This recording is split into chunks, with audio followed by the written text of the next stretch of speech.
The plate of steaming jollof rice hit the tiled floor with a slap, scattering orange grains across the marble like tiny flames. Before anyone could blink, Chike Okoro, tall, handsome, and dressed in a sleek navy suit, grabbed the pot from the counter, tilted it, and poured a cascade of hot rice straight onto his mother's head. "I don't eat poor food," he shouted, his voice echoing through the mansion kitchen. For a second, the world stopped. His mother, Mama Ifeoma, stood trembling, her face a portrait of shock and heartbreak. She had cooked it herself, with hands that once carried him through poverty, back when they sold roasted corn by the roadside in Enugu. Now her son, the man she'd sacrificed everything for, stood before her dripping in arrogance. His wife, Adora, gasped, covering her mouth. Their housemaid froze, unsure whether to clean the mess or comfort the crying woman. "What has come over you, Cheek?" Mama Ifeoma whispered, rice clinging to her hair. Cheek turned away, disgusted. "You think I'll serve my guests this nonsense? We're not living in the village anymore, Mama. I told you to order from the catering service." Adaora's eyes darted between them, fear and guilt flashing in equal measure. She knew this explosion wasn't about food. It was about control, humiliation, and the widening cracks in their marriage. When Mama Ifeoma finally left the kitchen, her dignity left with her. She whispered, "God sees all, my son," before limping upstairs. Adara approached slowly. "You went too far," she murmured. Cheek's glare cut through her. "Don't start, Adara. She disrespected me. I built this house. She doesn't tell me what's right for my home." Adora wanted to speak, but she hesitated. Because the truth, one she dared not confess, was that she had fed his ego like a drug. She had pushed him to believe he was above everyone. Now that arrogance was consuming the man she married. Hours later, the mansion fell silent. Chike sat alone in the living room, scrolling through his phone, reading messages from Nkechi, the woman he had been secretly seeing for months. "I miss you, my king," she had written. "Adaora will never treat you like the man you are." He smiled faintly. Upstairs, Adaora was wide awake, her phone glowing under the sheets. A message from an unknown number blinked. "I have what you asked for. The pictures will destroy him." Outside, thunder rolled across the Lagos night, echoing through the marble walls of their perfect home. A home about to shatter from the inside. And as Mama Ifeoma knelt beside her bed, praying for her son, she had no idea that her humiliation was just the beginning of something darker. Something that would turn this mansion of pride into a courtroom of secrets. What would you do if your own child humiliated you like this?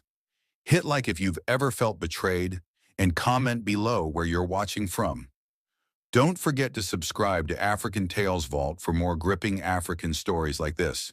What do you think happens next? Open the door, Mama. Please. Morning light leaked under the guest room door where Mama Ifeoma had locked herself after the kitchen scene. Adora stood outside with a bowl of warm water and a towel. When the latch turned, the older woman's eyes were swollen but steady. "I am fine, my daughter," Mama Ifeoma said, even though her hands trembled. "I have seen worse days in Enugu. Poverty taught me patience." Adara cleaned the rice grains from the older woman's hair in silence. The quiet was heavy, full of domestic betrayal and shame. "He shouldn't have done that," Adara whispered. I'm sorry." Mama Ifeoma studied her. "You are not the one who poured the rice, Adara. But you know the heat in this house." Downstairs, Cheek barked instructions into his phone. "Yes, caterers only, and make the table look expensive." He ended the call and adjusted his cufflinks, preparing for a lunch meeting with investors. He was ambitious. Half Lagos called him a rising star, but pride was chewing his heart like cola nut. On his way out, he paused at the staircase as he saw Adaora guiding his mother back to bed. "Mama, rest," he said flatly. "This afternoon is important. We'll host like civilized people." Mama Ifeoma's voice was quiet. "My son, civilization without respect is noise." He exhaled. "Enough speeches." He left, tires spitting gravel across the driveway. The quiet returned, but it was not peace. Idaora's phone vibrated. "Meet me at Palm's parking lot. Noon. The envelope is ready." "D." She glanced toward the door, guilt catching in her throat. Infidelity in marriage wasn't the only sin in this house. Emotional manipulation lived here too. She wasn't blameless, but she was tired. tired of a cheating spouse who called himself a king, tired of the lies, the whispers, the African marriage drama that made her feel invisible. At noon, she met a slim man in a cap near the mall's taxi rank. He handed her a brown envelope. The photos, screenshots, bank traces, your husband and the woman, Nkechi, hotel receipts in his company name. Offshore transfers too. Everything. Adora's chest tightened. How much do I owe you? Balance after the reveal, the man said. And Adora, be careful. Men like your husband don't lose quietly. Back home, she hid the envelope inside a stack of cookbooks. Her hands were still shaking when Mama Ifeoma walked into the kitchen. Daughter, the older woman said, I do not know the details, but I know a storm when I smell one. Adora swallowed. If a man disgraces his mother and his wife, should everyone continue pretending? Mama Ifeoma sighed. Truth is a knife. The hand that holds it must know where to cut. Remember, there is co-parenting conflict ahead if you turn this house into a battlefield. Before Adara could answer, the gate intercom buzzed. Cheek's voice crackled. Open! I'm back with the investors. The staff scrambled. Silver trays, tall glasses, laughter forced into the air. Cheek swept in with two men in tailored suits and a woman in a red dress, Nkechi. She smiled like a thorned rose, her perfume walking ahead of her. Adora froze. Why is she here? Cheeky didn't blink. She handles PR. She's part of the team. Mama Ifeoma stepped from the hallway, wrapper tied tight. Your PR entered a married house? She asked softly. Hey, Cheek. Please, Mama, Cheek said with a tight smile for the guests. Don't start. Let's be professional. The lunch began, clinking cutlery over a table that looked like it belonged to strangers. Adora sat in silence, studying Chike and Nkechi trading low smiles. When the investors stepped to the balcony, Adora stood. Since we are being professional, she said, voice shaking but clear, let's review some business receipts. She placed the brown envelope on the table and slid out a stack of glossy photos. Cheek's smile died. The image showed him and Nkechi hand in hand at a hotel in Victoria Island, time-stamped last week. Another sheet showed bank transfers to a private account labeled Nkechi Media. A third page carried messages. My king, our weekend is booked. Nkechi's face hardened. Chike reached across the table, but Adara snatched back the papers and turned to the balcony door. Investors, she called, voice ringing. You should hear how our revenge story ends before you write any checks. The balcony doors slid open. The investors returned with curious eyes. Cheek stepped forward, jaw clenched. Adara, put it away. Adara lifted the last page, a printout of an offshore account seeded with company funds. Ask him whose name is on this. Cheek lunged, grabbing for the document. Just as the house intercom screamed again. A guard's panicked voice exploded through the speaker. Sir, there are police at the gate with a warrant for financial misconduct. If this were your home, would you expose the truth at the table or protect the family name? Comment your thoughts on the betrayal and subscribe to African Tales Vault for the next chapter. Like and share if you're following this cheating spouse showdown. Everyone stay where you are. Two officers swept into the living room, boots thudding on the marble. The investors stiffened. Nkechi slipped her phone into her clutch. Cheeky squared his shoulders, the same pride that had poured rice on his mother now hardening his jaw. What is the meaning of this? He demanded. This is a private residence. The taller officer produced a folded paper. Warrant to search, suspected diversion of company funds. We'll be respectful, sir. Please sit. Mama Ifeoma stood at the doorway, eyes red but steady. Adora folded her arms over her trembling chest. This wasn't a victory dance, it was survival. The air smelled like citrus polish and fear. The officers separated devices and files. One gestured at the brown envelope on the table. Whose is this? Adora inhaled. Mine. She kept her voice calm. Evidence of a domestic betrayal, infidelity in marriage, and possible financial misconduct. Cheek barked a laugh. You're embarrassing yourself. This is a board matter, not police. Board matter? One investor murmured. glancing at the photos of Machiki and Nkechi, holding hands outside a hotel. This is a reputational crisis. Nkechi touched Chiki's sleeve. Let me handle PR. Don't touch me, he snapped, fear cracking through. No one touches anything. A younger officer returned from the study with a hard drive and a thin folder. Sir, we found shell company invoices in the desk. Names match the transfers on these printouts. He tapped the paper Adora had provided. We'll take statements at the station. Cheek forced a smile. Of course you will. My lawyer will destroy this. He turned to Adora. You think this is a revenge? You don't know what you've started. Sit down, Cheek, Mama Ifeoma said softly. Humility will not kill you. For a heartbeat, the room stilled. It was the first time since the kitchen humiliation that mother and son shared one breath. Cheek didn't sit. He pointed at Adora. You did this because you can't keep a home. Always nagging, always counting receipts. You hate my success. Adora stepped forward, heat rising to her face. I hate when emotional manipulation. I hate how you made your mother cry. I hate the cheating spouse and else you became. If success means public disgrace, keep it. An officer cleared his throat. We're taking Mr. Okoro for questioning. Nkechi's phone buzzed. She glanced down, swallowed, and took 2 steps back from Cheek. I have to make a call. Stay, the officer said. We'll need your statement too, madam. As they led Cheek toward the door, he twisted to glare at Adora. You think you'll keep the house? The cars? Over my dead body. And if you imagine you'll take Kamsi with you, think again. At the mention of their 4-year-old son, the room's tension shifted to co-parenting conflict. Adora's throat tightened. Don't drag him into your mess. Cheek smirked. The court will hear how you hired a fixer to spy on me. Child custody judges don't like schemers. Adora steadied herself. The court will hear how a husband turned his home into a hotel lobby and his wife into a ghost. The officers guided Chike outside. As he passed the foyer, the housemaid handed Mama Ifeoma a small dust-covered envelope she had found while cleaning the guest room, old with a faded stamp. Madam, this was tucked under the wardrobe. Mama Ifeoma opened it with shaking fingers. A deed of transfer slid into her palm. Land in Enugu, signed to Chike. Long ago, with a marginal note in their late father's handwriting. For school, for business, never for pride. Adora read the note, stunned. Where did this come from? Mama Ifeoma blinked back tears. Your father anticipated a storm. She looked up, resolve hardening.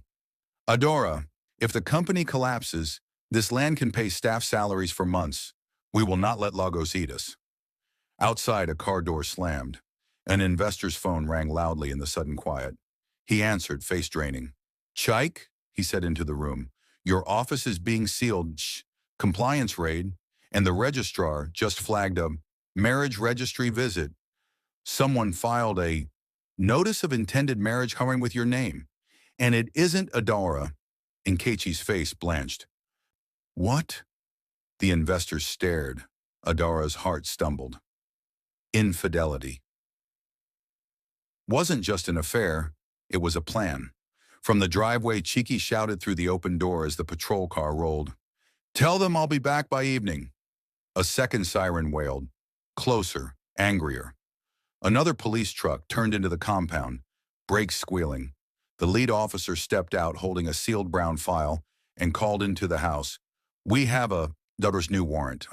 This one is for Nkechi Nwankwo, tourism. Should Adaora protect the business or let it crash to teach Cheek a lesson? Comment your thoughts. Darren, Anna, like this video if the twists shocked you.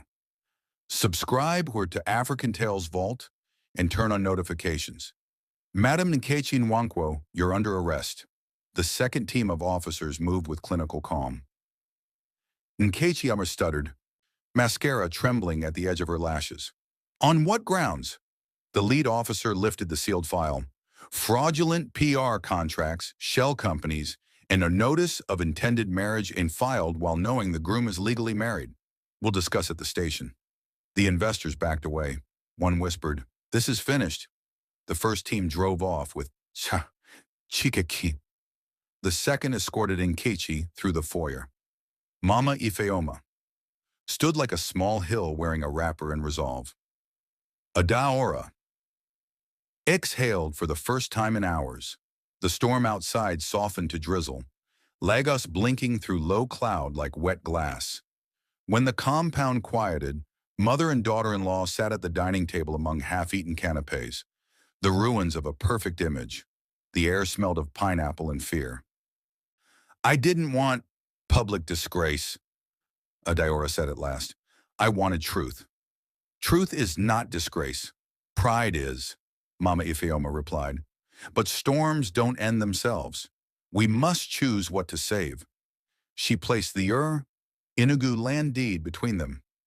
"Your father wrote, never for pride, then let it be for people. Staff salaries, drivers, cleaners. You cannot build a revenge story on hunger." Adaora nodded, wiping her face. "We'll call HR. If an African marriage drama explodes online, at least our workers will eat." She reached for her phone. The screen flashed with headlines already simmering. Cheating spouse exposed, investors flee, Lagos tycoon arrested. The comments throbbed with heat. Domestic betrayal, infidelity in marriage, not emotional manipulation, the internet's favorite festival.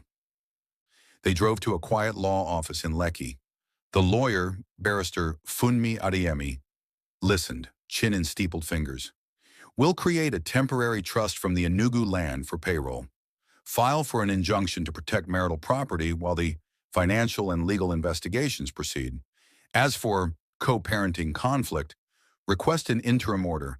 Kamsi remains with you until the court hears evidence." Adaora's eyes softened. "Thank you." Funmi's gaze hardened. "But guard your phone. If Cheeks Camp leaks anything to throw mud, they'll aim for you, not him." On the drive back, traffic knotted around Palms Mall. Hawkers tapped the window with gala and bottled water. A radio host dissected the scandal over Afro beats. Mama Ifeoma bought bananas through the glass and passed one to Adaora, the old tenderness returning in small, warm gestures. At home, the house felt unfamiliar. Rooms too quiet, mirrors too honest. Adaora went to the kitchen, picked up the pot Chike had flung aside, and washed it with deliberate care. The sound of water against steel was the first piece she'd heard all day. The intercom buzzed. A gentle voice. "Good afternoon, madam. School security here. May we confirm, is Uncle Sagan authorized to collect Konkamsi today?" He brought a letter signed by Mr. Okoro. Adora's blood iced. "No, absolutely not. Keep my son with his teacher. I'm on my way." She hung up and dialed the lawyer. "Cheek is trying to move Kamsi." "Go now," Funmi said. "I'll alert the family court duty judge." Adora grabbed her keys. Mama Ifeoma lifted her walking stick. "I'm coming." Traffic roared like a river. They cut through back streets. The mechanic yard in Oniru, the Suya stand smoking behind a kiosk, a cluster of women in Ankara laughing beneath plastic umbrellas. Lagos lived as if Scandal were only another song on the playlist. The school gate appeared. Blue, solid, guarded. Adaora ran, breath ragged. The security man met her halfway, relief in his eyes. "Madam, we kept him with Madam Zainab." But the man brought proof. He held out a glossy birth certificate. Kamsi's name, Adaora's name, and a father's name that wasn't Chike Okoro. "Madam," the guard whispered, confused, "this paper says another man is Kamsi's legal father. And that man is already here." "Who signed that?" Adora's voice cut the air like broken glass. A man in a crisp caftan stepped from the reception doorway, chin raised. "Sigun Alada," he said, tapping the glossy birth certificate. "The legal father. I'm here for my son." "The devil is a liar," Mama Ifeoma hissed, planting her walking stick between them. "That boy bears my husband's eyes." The head teacher, Madam Zainab, ushered them into her office, calm but firm. "No child leaves until this is verified. Lagos has rules." She scanned the certificate again, frowning at the serial number. "Who issued this?" Sigyn smiled thinly. Registry in Suralera. Verified this morning. Adora hit dial. Barrister, fund me. The school says a man is here with papers calling himself Kamsi's father. The name isn't Chaiki. Keep the child in the building, Funmi said over the line. Text me a photo of the certificate. Now. Adara snapped the image and sent it. Her palms were damp. Behind the door, she could hear Kamsi's class singing Jerusalema, their little voices bright and innocent, as if African marriage drama couldn't seep under school gates. Madame Zainab turned to Segun. We require the mother's consent or a valid court order. Do you have either? Segun produced a letter, signed by Mr. Chike Okoro, in authorizing me to collect the boy. As for the father's name, he lifted the certificate. This speaks louder. Adora's breath caught. Domestic betrayal, twisted into a fresh shape. Co-parenting conflict, sharpened into a blade. You're Chike's man, she said. He's using you to steal my child. Sigyn's eyes flashed. Madam, some secrets simply come home. Mama Ifeoma stepped forward, steady despite the tremor in her hands. Young man, let me look at you. Her gaze swept him. You are not blood to us. You are a Meksha messenger. Funmi's text arrived. Don't release. Serial belongs to a 2017 deceased infant. Forged. A second message. Emergency interim custody order filed. Judge signed. Emailing PDF. Show the school. Adora thrust the screen to Madame Zainab, shoulders shaking with relief. Forgery. And we have the interim order. Kamsi stays with me. The head teacher read the order carefully, then looked up, face iron. Mr. Alade, you will wait outside. The child will not be released to you. Sigyn's smirk soured. Court orders can be overturned by noon, he muttered, backing out. Adora sagged into the chair, tears pricking. Mama Ifeoma rubbed her shoulder. Strength, daughter. Pride falls. Truth stands. Before relief could settle, sirens wailed. Blue light washed the reception. Chikaders strode in, flanked by a lawyer and two officers, suit rumpled, ego intact. Cameras from a gossip blog trailed him like hyenas. Madame Zainab, he announced, stand down. I have our new papers. He slapped a sealed envelope on the desk. DNA report. Dated last month. Result. Chike Okoro excluded as biological father. As husband, I have standing to keep the child pending paternity determination. As mother, his eyes sliced to Adora, you will explain your infidelity to a judge. Adora went cold. You did a test without telling me? Cheek's smile was winter. A king confirms his bloodline. The officer lifted the report, scanning the letterhead. It looked legitimate. Too neat, too ready. The room tilted. Even the children's singing seemed to fade down a long corridor. Funmi's call buzzed. Adara answered on speaker. Do not surrender the child, the lawyer said. I'm petitioning to 1 impound Yasakshinu that report. Chain of custody is rotten. Also, newsflash, the Suralera registrar who issued that birth certificate is already suspended. We have their email. Cheek leaned in, whispering for Adora's ears alone. You want a revenge story? Oh, you just got one. By sunset, Lagos will know whose boy he is. The office door opened. Little Kamsi peeked in, clutching a crayon sun. Mummy? Every adult froze. The officer cleared his throat.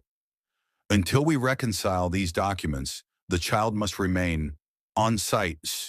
Cheek's lawyer slid a second paper across the desk. Or with the father, named in this affidavit. Which father? Madame Zainab asked, voice tight.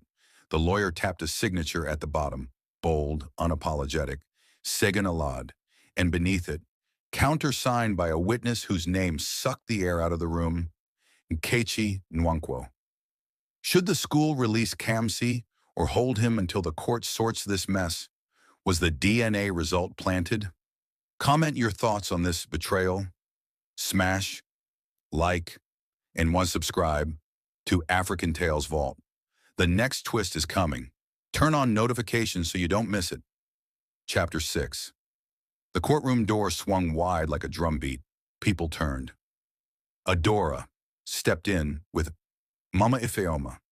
Embarrassed Funmi, faces set, headscarves straight. Opposite them, Chikno sat stiff beside his lawyer, a storm in a navy suit. Segun waited 2 rows back, jaw tight, while a blogger whispered play-by-play into her phone. African marriage drama had found an audience. Judge Reiniu Amehi adjusted her glasses. Emergency hearing. Child safety and interim custody. Counsel, proceed. Funmi rose. My lord, we have 3 issues. Forged birth certificate, tainted DNA, and an attempted removal of a minor from school. Classic emotional manipulation. And co-parenting conflict is used as weapons. Chike's lawyer stood. My lord, we have a clean DNA result excluding my client. Funmi slid a folder to the bailiff. Chain of custody break. The lab courier's route log shows a detour to a restaurant in Surulere. She pointed to a printed map, where he met Siguna Lady, cunning CCTV stills attached. The same day the suspended registrar issued that false certificate. My lord, this is financial and legal revenge, not science. Judge Amay studied the documents. Mr. Alade, approach. Segun swaggered to the front. Funmi clicked a remote. The screen lit with a grainy video. A courier handing a small cooler to a man in a cap. Segun, who passed it back minutes later. Another slide, bank statements. Transfers from Okoro Holdings. PR budget is to a shell called Aramu Concepts, Funmi said. Aramu pays the lab consultant and Mr. Alade. Signature on the release? Witnessed by Nkechi Nwankwo.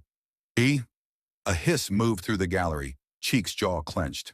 My lord, this is an ambush. Truth is never an ambush, Mama Ifeoma said quietly from the gallery. It is simply late to people who run. Judge Ame lifted her gavel. Interim order. The child, Kamsi, remains with his mother, Adora Okoro. Restraining order against removal by any party, including agents. Mr. Alad, you will surrender your passport. Court will issue summons to Ms. Nwankwo. Funmi exhaled. Adara gripped the bench, relief washing through, then fear returning like a tide. Chike leaned forward, voice low and sharp. You think you've won? Lagos doesn't forget a woman who lies about paternity. Funmi's phone buzzed. She glanced down, eyes widening. My lord, an email from the lab's compliance officer. She read quickly. Internal audit states samples were mislabeled after an external instruction. Corrected result attached. She lifted the page.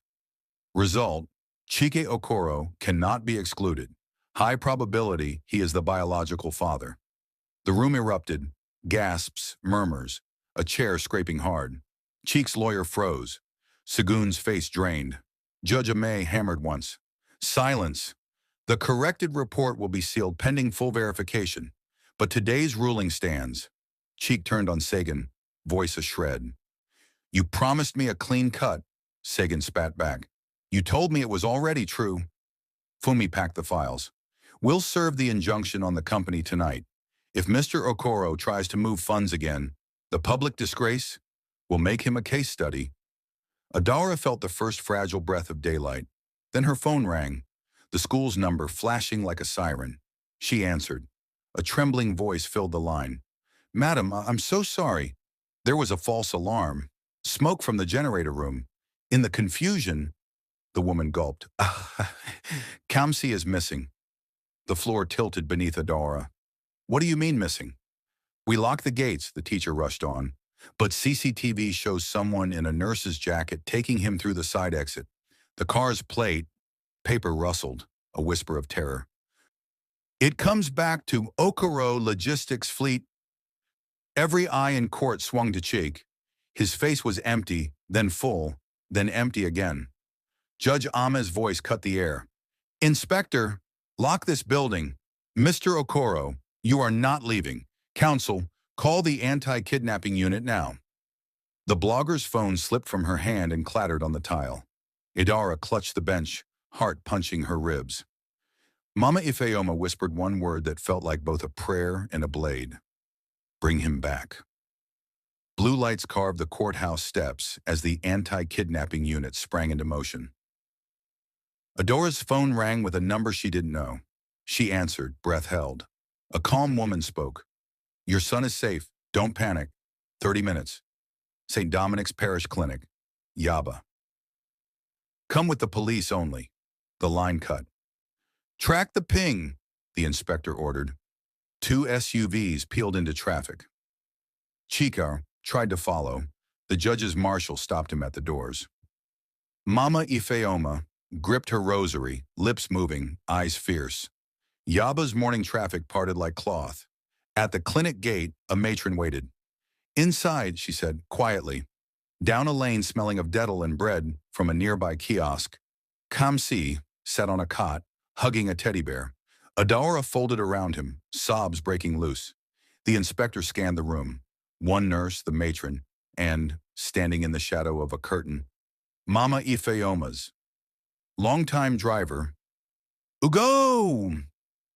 Sir, the inspector said, explain. Ugo swallowed. Madam called me after a market woman warned that a nurse asked about Kamsi's dismissal time. Madam told me to trigger a false alarm with the generator smoke and get the boy out under cover, straight to church hands. I used an Okoro Logistics pool car because the school security knows those plates and won't argue. He looked at Adora. Forgive me for the fright. We feared Osigun. Still had people near the school. Adora turned to Mama Ifeoma, stunned. Mama, you planned this? The older woman stepped forward, chin lifted. I will not lose another child to Lagos pride. I saved my grandson from both your enemies and my son's foolishness. Back at court, the truth unfurled quickly.